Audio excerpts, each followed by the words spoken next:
এখন আসুন, ইমাম সাহেব ছোট সূরা পড়বে না বড় সূরা পড়বে? এই দায়িত্বটা কি কোনো মুসল্লির দায়িত্ব দিবে? কোনো কমিটির দায়িত্ব নেবে?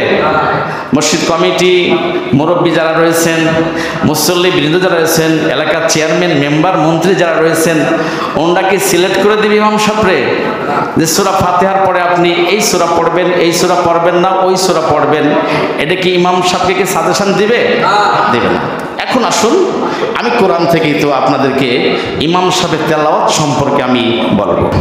সমাধান কোথায় আছে? সূরা মুজাম্মিল, এখানে এই আয়াত, এই মাসলাটা আমি দিয়ে আজকে আলোচনা শেষ করবো ইনশাআল্লাহ। আল্লাহ পাক বলেন, আপনারা আমার সঙ্গে পড়ুন, আউযু বিল্লাহি মিনাশ শাইতানির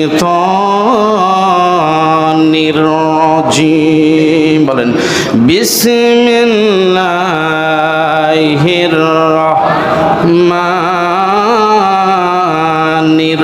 রহিম। ফাকরাউ মা তায়াসসারা মিনাল কুরআন। আলিমা আন সায়াকুনু মিনকুম মারদা ওয়া আখারুনা ইয়াদরিবুনা ফিল আরদি ইয়াবতাগুনা মিন ফাদলিল্লাহ ওয়া আখারুনা ইউকাতিলুনা ফি সাবিলিল্লাহ ফাকরাউ মা তায়াসসারা মিনহু। এই যে আয়াতটা তেলাওয়াত করলাম, এখানে একটা সমাধান রয়েছে। এখন আলোচনা হচ্ছে ইমাম সাহেবের আলোচনা। আপনাদের বোঝার জন্য ইমাম সাহেবের কিভাবে তেলাওয়াত করবে এখানে সমাধান রয়েছে। এই আলোচনাটা আপনার জীবনে হয়তো প্রথম হতে পারে, আবার দ্বিতীয়বারও হতে পারে, তবে আমি বিশ্বাস রাখি আলোচনা সবাই করে না। আমি জানি এই ধরনের আলোচনা কোনো ইমাম সাহেব করতে চায় না, কিন্তু আমি কোরআন থেকে এই ইমাম সাহেবের তেলাওয়াত সম্পর্কে আমি আলোচনাটা ধরেছি। কি কারণে? সমাজের মধ্যে বিভ্রান্তি ছড়াতে থাকে, ভাইরাস ছড়াতে থাকে, এই জন্য।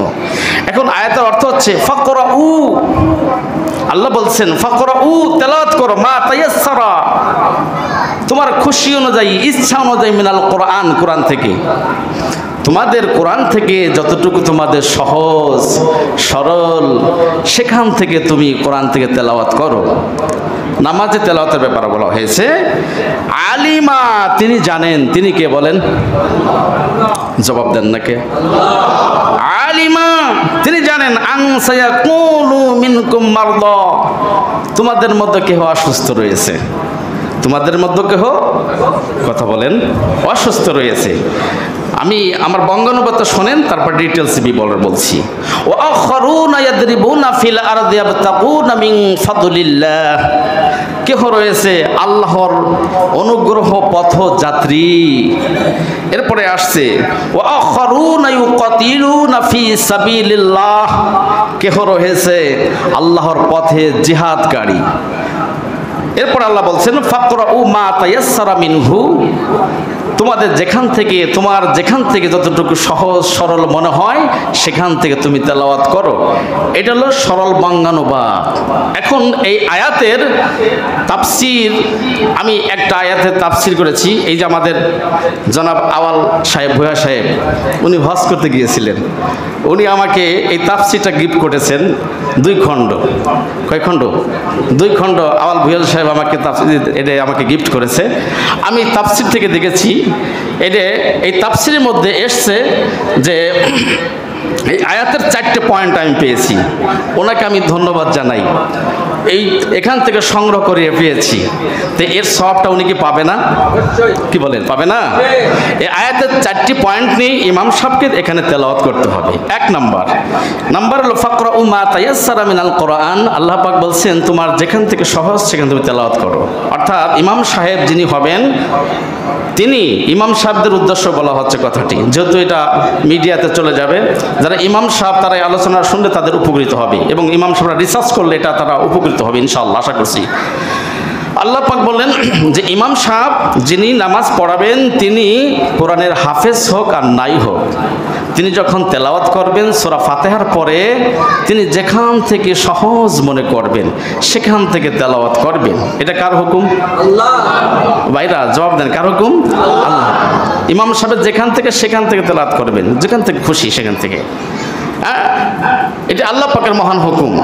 কিন্তু কোনো ব্যক্তি, কোনো গোষ্ঠী, কোনো জনগোষ্ঠী, কোনো লোক যদি ইমাম সাহেবকে তেলাওয়াতকে নির্দিষ্ট করে দেয়, এটা আল্লাহ পাকের ঘোষণার বিপরীত চলে যায়। কথা বলুন, ঠিক না? আল্লাহ পাকের ঘোষণার বিপরীত চলে যায়। এই ক্ষেত্রে ইমাম সাহেব তেলাওয়াতের ক্ষেত্রে স্বাধীন। ইমাম সাহেব তেলাওয়াতের ক্ষেত্রে কি বলেন? স্বাধীন, মুক্ত। আশা রাখবেন, বুঝে রাখবেন, কেউ কোনোদিনের জন্য ইমাম সাহেবকে তেলাওয়াত শেখাবেন না। হ্যাঁ, তার যদি ভুল হয় ভুল ধরাই দিবেন, কিন্তু কোন জায়গাতে তেলাওয়াত, কোন সূরা তেলাওয়াত করবে এটা কিন্তু কোনো ব্যক্তি যদি আপনি ইমাম সাহেবকে হুকুম দেন যে সূরা ইয়াসিন পড়বেন, সূরা ইখলাস পড়বেন না, তাহলে এটা আল্লাহ পাকের ঘোষণার কি হয়ে যায়? বিপরীত চলে যায়। আশা রাখি এই পয়েন্টটা বলছেন। এরপরে দ্বিতীয় নাম্বার হচ্ছে আলিমা আন সায়াকুনু মিনকুম মারদা। ইমাম সাহেব এমন তেলাওয়াত করবেন যে তেলাওয়াতে যেন তার এদিকে লক্ষ্য রাখতে হবেন। দ্বিতীয় নম্বরের কথা বলছি যে ইমাম সাহেবের লক্ষ্য থাকতে হবে, তার একটা চিন্তা থাকতে হবে যে তার পিছে যে মুসল্লির নামাজ পড়ছে কেহ রয়েছে সাধারণ রুগ্ন ব্যক্তি থাকে, কারো পায়ে ব্যথা, কারো বুকে ব্যথা, কারো হাতে ব্যথা, পিঠে ব্যথা, এই ধরনের সাধারণ কিছু মুসল্লি, রোগাগ্রস্ত কিছু মুসল্লিরা জামাতে আসে। ইমাম সাহেবের দীর্ঘ তেলাওয়াতের কারণে এই সাধারণ মুসল্লিগুলি যেন তারা মসজিদ বিমুখ না হয়ে যায়, তেলাওয়াতে বিরক্ত বোধ না করে, এদিকে ইমাম সাহেবের খুব খেয়াল রাখতে হবে। খুব কি রাখতে হবে? খেয়াল রাখতে হবে। নাম্বার 2 নাম্বার শেষ। এরপরে আল্লাহ পাক বলেছেন ওয়া খরুনা ইদরিবুনা ফিল আরদি ইয়াবতাকুনা মিন ফাদলিল্লাহ। জামাতের মধ্যে কিছু থাকে, কিছু লোক মুসল্লিরা থাকে যারা হলো আল্লাহর অনুগ্রহ অন্বেষণকারী। জামাতে অনেক মুসল্লি, জামাতের সঙ্গে তেলাওয়াত করা হয়, তখন কিছু মুসল্লিরা আসে পথযাত্রী, এবং তারা এখান থেকে নামাজ শেষ করে যে আরেক জায়গা যাবে দিনের কাজে, আল্লাহ এবং আল্লাহ রাসূলের কাজে, দিনের কাজে তারা যাচ্ছে। এদিকে ইমাম সাহেবের খেয়াল রাখতে হবে যে আমার পাশে কিছু মুসল্লি রয়েছে, তারা এখান থেকে নামাজ শেষ করে তারা দিনের কাজে সংযুক্ত হতে পারে, তাড়াতাড়ি যেতে পারে, এদিকে ইমাম সাহেবের খেয়াল রাখতে হবে। নাম্বার 3 নাম্বার শেষ। এবারে 4 নাম্বার আল্লাহ পাক বলছেন ওয়া খরুনা ইউকাতিলুনা ফি সাবিলিল্লাহ। জামাতে এমন কিছু মুসল্লিরা থাকে, জামাতে নামাজ শেষ করে তারা আল্লাহর পথে জিহাদে লিপ্ত হয়ে যাবে। 4 নাম্বার। তাই এই পয়েন্টটা, 4 নাম্বার পয়েন্টটা এখন নাই বললেই চলে, কিন্তু ইসলামের প্রাথমিক যুগে এমন ছিল জামাতের সাথে নামাজ আদায় করে তারা জিহাদের ময়দানে ছুটে চলে যাবে। এদিক থেকে ইমাম সাহেবের খেয়াল রাখতে হবে। আর সবশেষে এসেছে আল্লাহ পাক বলেন ফাকরাউ মা তায়াসসারা মিনহু। তোমার যেখান থেকে সহজ সেখান থেকে তেলাওয়াত করো।